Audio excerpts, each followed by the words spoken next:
ರಾಜ್ಯ ಬಿಜೆಪಿಯಲ್ಲಿ ಪರಿಷತ್ ಅಭ್ಯರ್ಥಿ ಆಯ್ಕೆ ಕಸರತ್ತು ನಡೀತಾ ಇದೆ. ಅಳೆದು ತೂಗಿ ಹೈಕಮಾಂಡ್ಗೆ ಅಭ್ಯರ್ಥಿಗಳ ಪಟ್ಟಿಯನ್ನ ರವಾನೆ ಮಾಡಲಾಗಿದೆ. ಇರೋ 3 ಸೀಟಿಗೆ 15 ಆಕಾಂಕ್ಷಿಗಳ ಹೆಸರು ದೆಹಲಿಗೆ ರವಾನೆ ಮಾಡಲಾಗಿದೆ. ಜೊತೆಗೆ ವಿಜೇಂದ್ರ ರಾಜೇಶ್ ಸಿದ್ಧಪಡಿಸಿರುವಂತಹ ಲಿಸ್ಟ್ ಹೈಕಮಾಂಡ್ ಅಂಗಳಕ್ಕೆ ಈಗ ಬಿದ್ದಿರೋದು.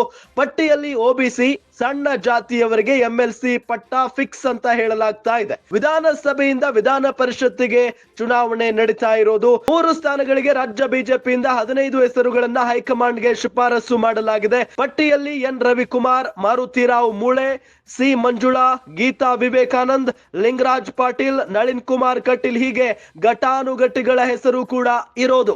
ಹಾಗಾಗಿನೇ ಸಹಜವಾಗಿ ಇಲ್ಲಿ ಬಿಜೆಪಿ ನಾಯಕರಿಗೂ ಕೂಡ ದೊಡ್ಡ ಮಟ್ಟದ ಟೆನ್ಷನ್ ಶುರುವಾಗಿರೋದು.